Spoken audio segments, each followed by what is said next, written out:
Hey, what's up homies? Welcome back. I hope you're all healthy and doing well. First off, if you're new here, my name is Swag and I make random videos on Warframe. If you like the video, consider subscribing for more Warframe videos, almost every week. Now, today I want to talk about the current situation Warframe is in and my hopes for the future of the game. I'll cover a lot of topics and might ramble on a bit here and there, so if you're only interested in specific parts, you can use the chapters below to navigate the video. Do note that a lot of personal opinions are reflected in here, which don't necessarily reflect your views, and that's okay. I encourage you to let me know what your views are in the comments below. Right, so the current situation of Warframe kind of reminds me of the situation when I really started getting into the game. Back then, and I mean, you can do your own research on what updates were uploaded and watch some of the videos from that era of Warframe, namely from Gamu, Life of Rio, etc, etc, etc. We were waiting on the next big thing. We were waiting on content that would change the game for the better. In effect, we were waiting for major changes. Though update after update, nothing really happened. Plains of Eidolon happened, Fortuna happened, and a lot of other changes like nerfs, buffs, etc. happened, but nothing really stuck. Sure, you could argue the LICH system stuck because everyone and their mother run a Kuva Nukor nowadays, but even that feature isn't really liked for what it is, but rather for the minimal upgrades it offers at the very end of it, including cosmetic rewards.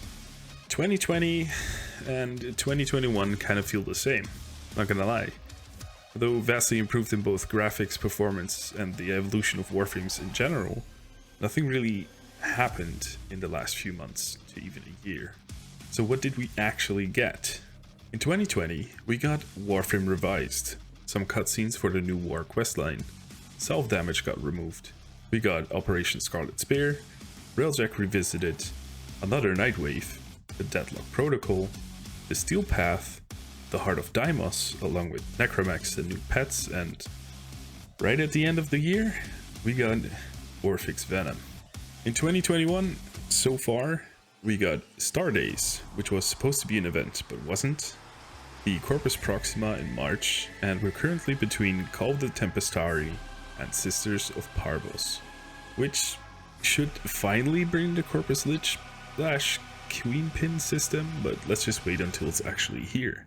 All in all, it's quite impressive, or at the very least, sounds impressive. There have definitely been major changes to systems. The UI, as mentioned before, we are way better off graphics wise than ever before. But what change really stuck? What update really is still relevant today? Speaking from the point of someone who has been with the game for a little bit, EA, you know, MR 15 and above, I suppose. Do we farm the Granum Void because it is fun to do? Do we rush isolation vaults because the fight against Rogue Necromax is challenging or interesting? Are Steel Path missions swarmed besides the obvious resource farm maps and level cap fanatic runs? Do we even play the permanent Orphix Venom mode? No, not at all. And I think I speak for a lot of players here. None of these modes, missions, etc. compel me to play them again, or are downright too annoying or tedious to even consider playing them again. And that is a problem. That is a problem Warframe has had for a long, long time. Warframe has no real replayable content. Aside from doing the same mission over and over for no real benefit other than X new weapon that you'll forget about with the next update, or X resource you'll only ever use to build one Warframe and maybe 2 to 3 weapons. Now for this, I'm completely taking out Eidolons and Profit Taker / Exploiter Orb here because let's just face the fact that a minuscule amount of players even go that far to learn those fights and enjoy them. Even when they do, the requirements needed to even start those fights are set to a point where no sane person would farm for it unless they really want some sort of challenge, or that curiosity takes control.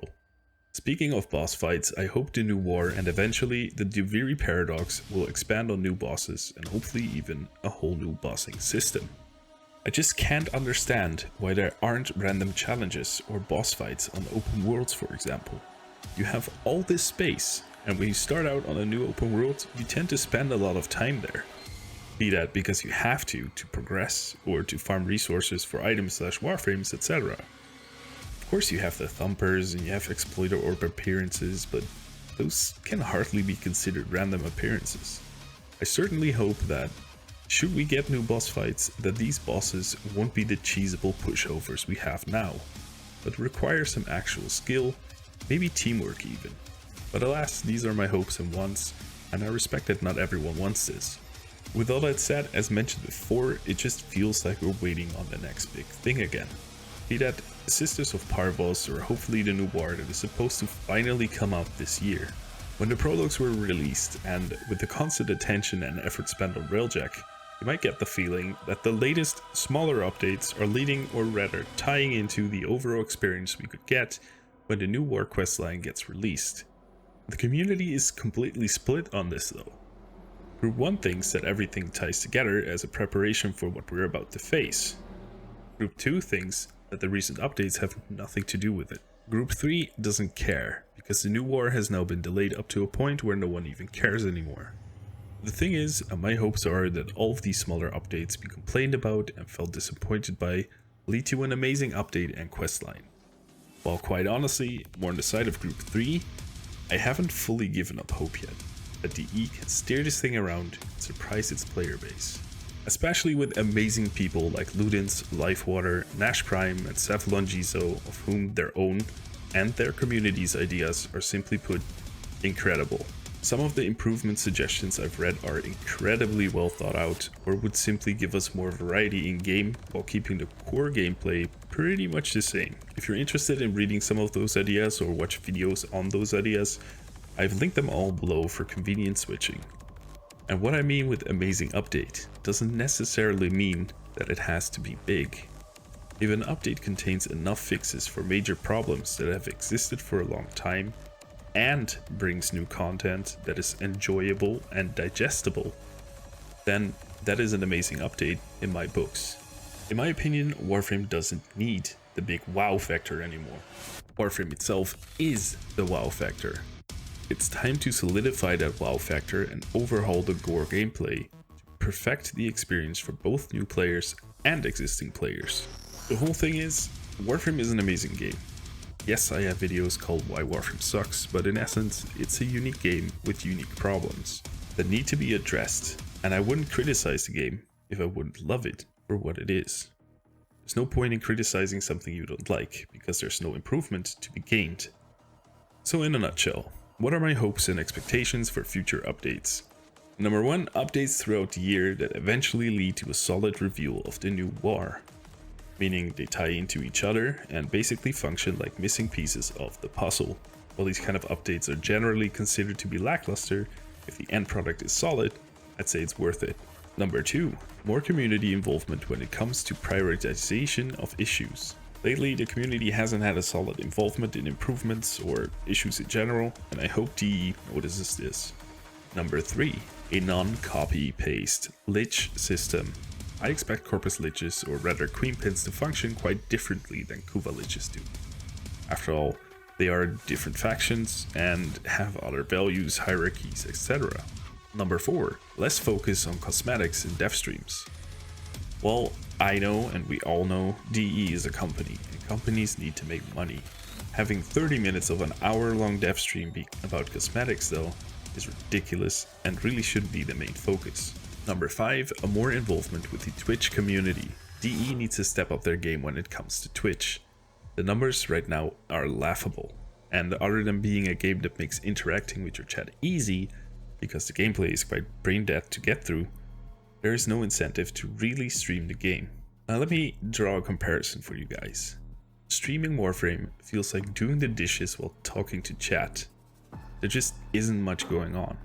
So I hope DE steps in here with an idea, maybe reward systems, online challenges, etc. Engage with the community, have them battle each other and animate people to watch your game. Now to end this, I think 2021 can be an amazing year for Warframe. If some of the above mentioned happens and DE keeps their reveals and overhypes humble enough. I'm excited for TennoCon and wish the creative brains at DE lots of luck with setting it up. That's it for now. Thanks for watching.